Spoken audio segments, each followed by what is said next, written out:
Fala, gente, aqui é a Nana do Laboratório da Nana. E hoje, na nossa jornada juntos, nós vamos continuar o livro de 1 Coríntios, ouvindo os capítulos 5, 6, 7 e 8. E após, eu vou compartilhar uma reflexão com vocês. Vamos lá? 1 aos Coríntios, capítulo 5. Imoralidade na igreja de Corinto. Ouve-se por aí que entre vocês existe imoralidade.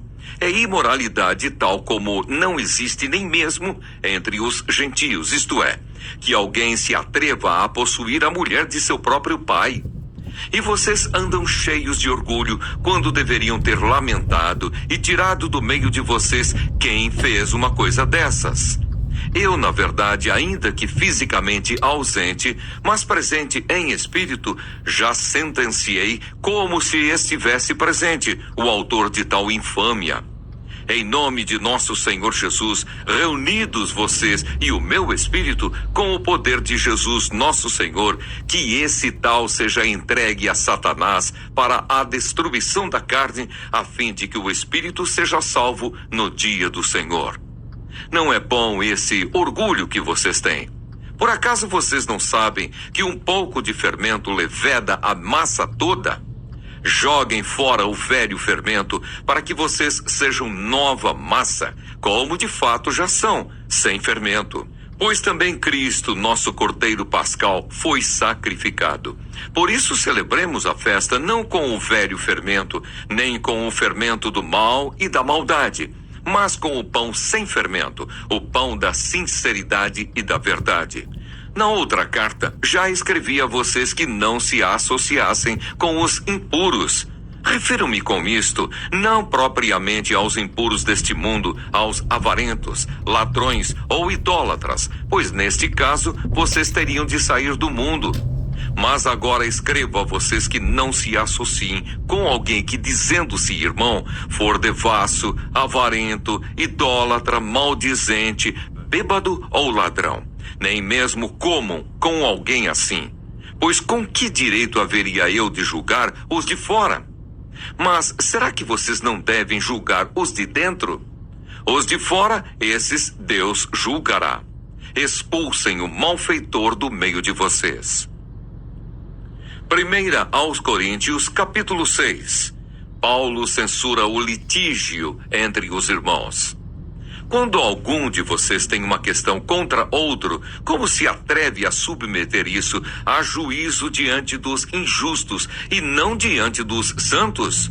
Ou vocês não sabem que os santos hão de julgar o mundo? Ora, se o mundo deverá ser julgado por vocês, será que vocês não são competentes para julgar as coisas mínimas? Por acaso vocês não sabem que havemos de julgar os próprios anjos? Quanto mais as coisas desta vida. Portanto, quando precisam julgar negócios terrenos, porque vocês constituem como juízes aqueles que não têm nenhuma aceitação na igreja? Digo isso para a vergonha de vocês. Será que não existe nem ao menos um sábio entre vocês que possa julgar entre seus irmãos? Mas um irmão vai a juízo contra outro irmão, e isto diante de não crentes. O simples fato de moverem ações uns contra os outros já é completa derrota para vocês. Por que não preferem sofrer a injustiça? Por que não preferem ficar com o prejuízo? Mas vocês mesmos cometem injustiça e causam prejuízo, e isso aos próprios irmãos. Ou vocês não sabem que os injustos não herdarão o reino de Deus? Não se enganem, nem imorais, nem idólatras, nem adúlteros, nem afeminados, nem homossexuais, nem ladrões, nem avarentos, nem bêbados, nem maldizentes, nem roubadores herdarão o reino de Deus. Alguns de vocês eram assim, mas vocês foram lavados, foram santificados, foram justificados no nome do Senhor Jesus Cristo e no Espírito do nosso Deus. Fugir da imoralidade. Todas as coisas me são lícitas, mas nem todas convêm. Todas as coisas me são lícitas, mas eu não me deixarei dominar por nenhuma delas. Os alimentos são para o estômago, e o estômago existe para os alimentos. Mas Deus destruirá tanto o estômago quanto os alimentos. Porém, o corpo não é para a imoralidade, mas para o Senhor, e o Senhor para o corpo. Deus ressuscitou o Senhor e também nos ressuscitará pelo seu poder. Vocês não sabem que o corpo de cada um de vocês é membro de Cristo? E será que eu tomaria os membros de Cristo e os faria membros de uma prostituta? De modo nenhum. Ou não sabem que o homem que se une à prostituta forma um só corpo com ela? Porque, como se diz, os dois se tornarão uma só carne. Mas aquele que se une ao Senhor é um só espírito com ele. Fujam da imoralidade sexual. Qualquer outro pecado que uma pessoa cometer é fora do corpo, mas aquele que pratica imoralidade sexual peca contra o próprio corpo. Será que vocês não sabem que o corpo de vocês é santuário do Espírito Santo que está em vocês e que vocês receberam de Deus e que vocês não pertencem a vocês mesmos? Porque vocês foram comprados por preço. Agora, pois, glorifiquem a Deus no corpo de vocês. 1 aos Coríntios, capítulo 7. Questões sobre o casamento. Quanto ao que vocês me escreveram, é bom que o homem não toque em mulher. Digo que por causa da imoralidade, cada homem tenha a sua esposa e cada mulher tenha o seu próprio marido. Que o marido conceda à esposa o que lhe é devido, e também de igual modo a esposa ao seu marido. A esposa não tem poder sobre o seu próprio corpo, e sim o marido. E também de igual modo o marido não tem poder sobre o seu próprio corpo, e sim a esposa. Não se privem um ao outro, a não ser talvez por mútuo consentimento, por algum tempo, para se dedicarem à oração.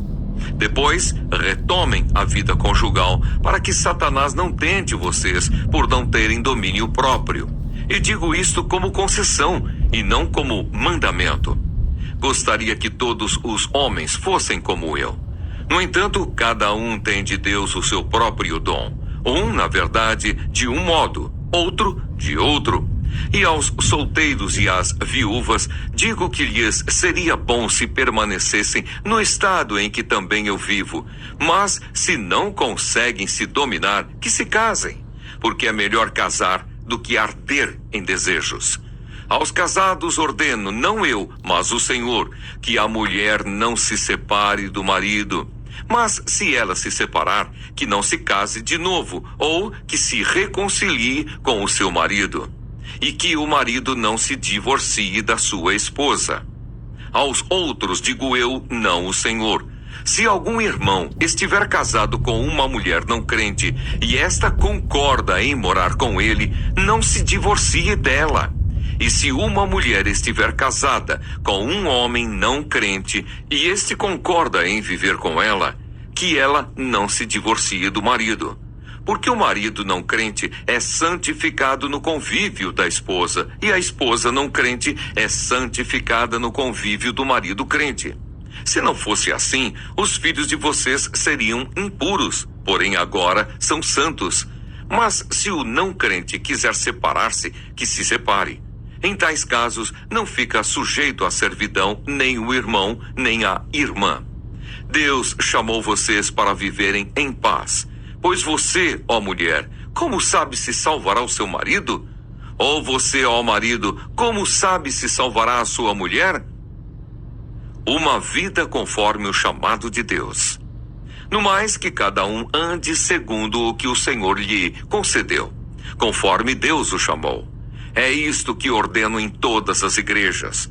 Foi alguém chamado estando circunciso? Não desfaça a circuncisão. Foi alguém chamado estando incircunciso? Não se faça circuncidar. A circuncisão em si não é nada. A incircuncisão também nada é. Mas o que vale é guardar os mandamentos de Deus. Cada um permaneça na vocação em que foi chamado. Você foi chamado sendo escravo?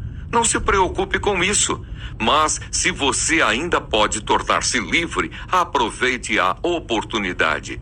Pois quem foi chamado no Senhor sendo escravo é liberto que pertence ao Senhor. Do mesmo modo, quem foi chamado sendo livre é escravo de Cristo. Vocês foram comprados por preço, não se tornem escravos de homens. Irmãos, cada um permaneça diante de Deus na condição em que foi chamado. Sobre as pessoas solteiras ou viúvas. Com respeito às virgens, não tenho mandamento do Senhor, mas dou a minha opinião como alguém que recebeu do Senhor a misericórdia de ser fiel. Por causa da angustiosa situação presente, penso ser bom para o homem permanecer assim como está. Você tem esposa? Não procure separar-se. Você está solteiro? Não procure esposa. Mas se você casar, não estará pecando. E também se a virgem se casar, não estará pecando. Ainda assim, tais pessoas sofrerão angústia na carne, e eu gostaria de poupar vocês disso. Mas isto digo, irmãos, o tempo se abrevia. Por isso, de agora em diante, não só os casados sejam como se não fossem casados, mas também os que choram, como se não chorassem. Os que se alegram, como se não se alegrassem. Os que compram, como se nada possuíssem. E os que se utilizam deste mundo, como se não fizessem uso dele.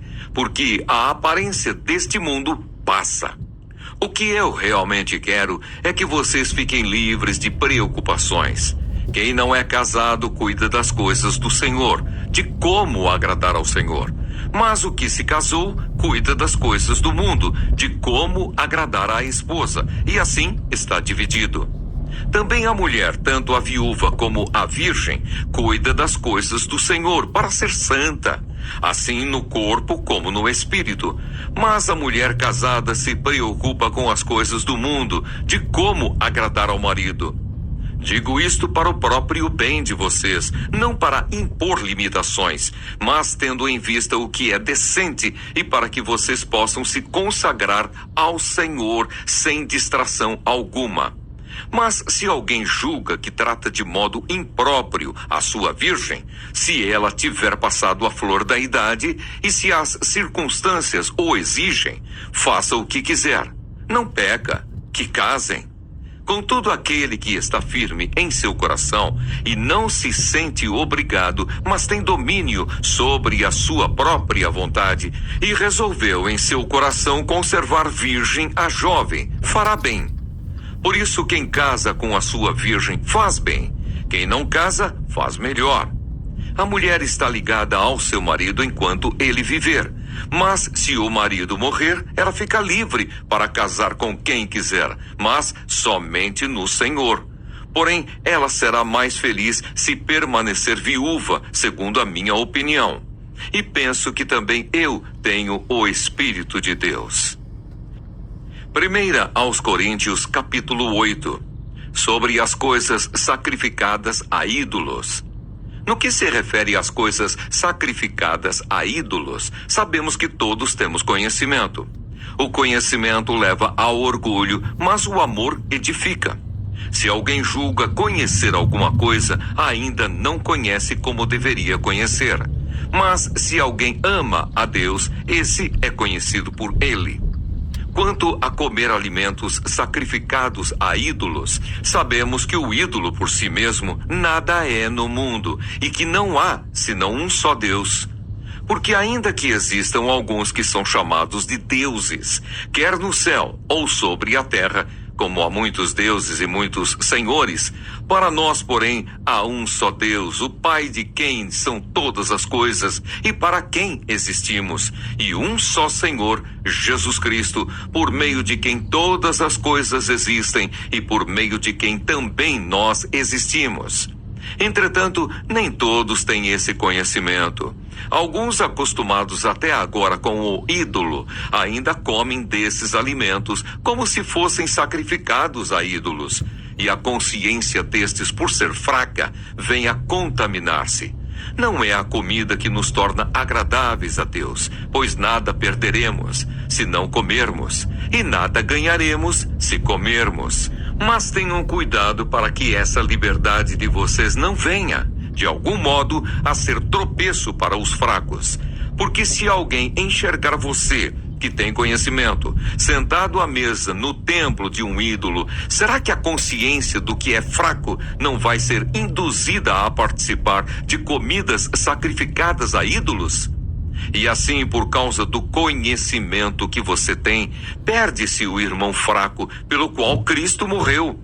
E deste modo, pecando contra os irmãos, ferindo a consciência fraca que eles têm, é contra Cristo que vocês estão pecando. E por isso, se a comida serve de escândalo ao meu irmão, nunca mais comerei carne, para que não venha a escandalizá-lo.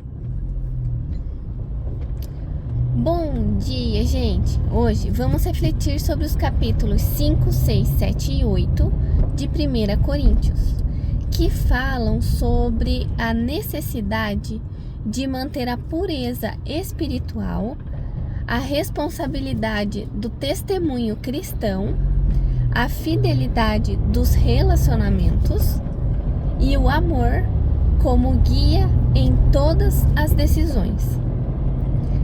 1 Coríntios capítulo 5.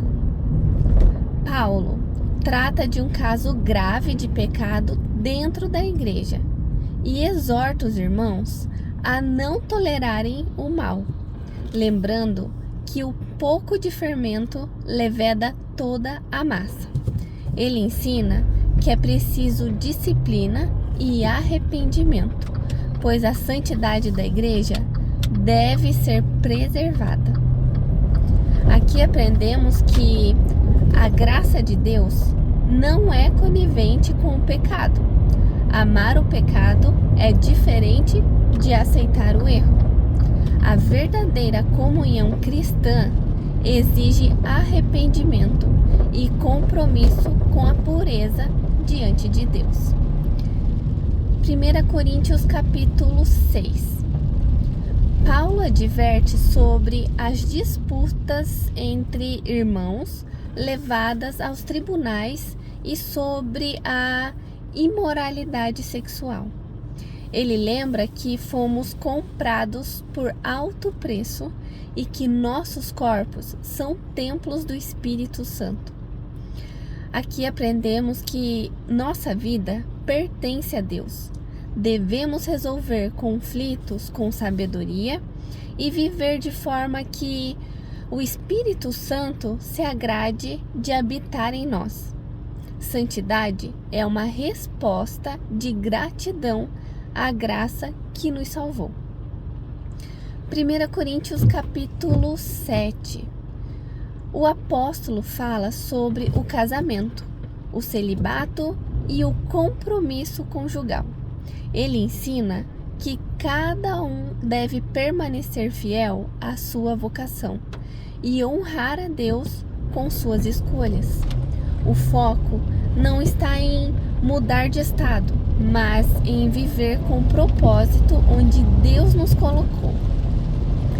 Aqui aprendemos que o chamado de Deus é para a fidelidade, seja solteiro, casado ou viúvo. O importante é viver cada fase da vida com pureza, amor e dedicação ao Senhor. 1 Coríntios capítulo 8. Paulo aborda a questão dos alimentos oferecidos a ídolos e ensina que o conhecimento sem amor gera orgulho, mas o amor edifica. Ele lembra que, embora tenhamos liberdade, devemos agir com responsabilidade para não ferir a fé dos mais fracos. Aqui aprendemos que a liberdade cristã deve ser guiada pelo amor. O verdadeiro discípulo de Cristo pensa não apenas no que é lícito, mas no que edifica e glorifica a Deus. Refletindo sobre esses textos, 1 Coríntios 5 fala que Deus nos chama à pureza e correção com amor. 1 Coríntios 6 fala que nosso corpo é templo do Espírito Santo e devemos viver com santidade. 1 Coríntios 7 diz sobre a fidelidade e propósito devem guiar nossas relações. E 1 Coríntios 8 fala sobre o amor deve ser o princípio que orienta nossas decisões pela vida. Que hoje possamos viver com o coração puro e cheio de amor. Que nossas atitudes reflitam o caráter de Cristo, aquele que nos libertou, nos chamou à santidade e nos ensinou que o amor é o maior de todos os mandamentos. Que vocês tenham um ótimo dia. O vídeo vai ficar disponível no YouTube, então lembrem de se inscrever no canal, de curtir o vídeo, de compartilhar. Fiquem com Deus e até a próxima.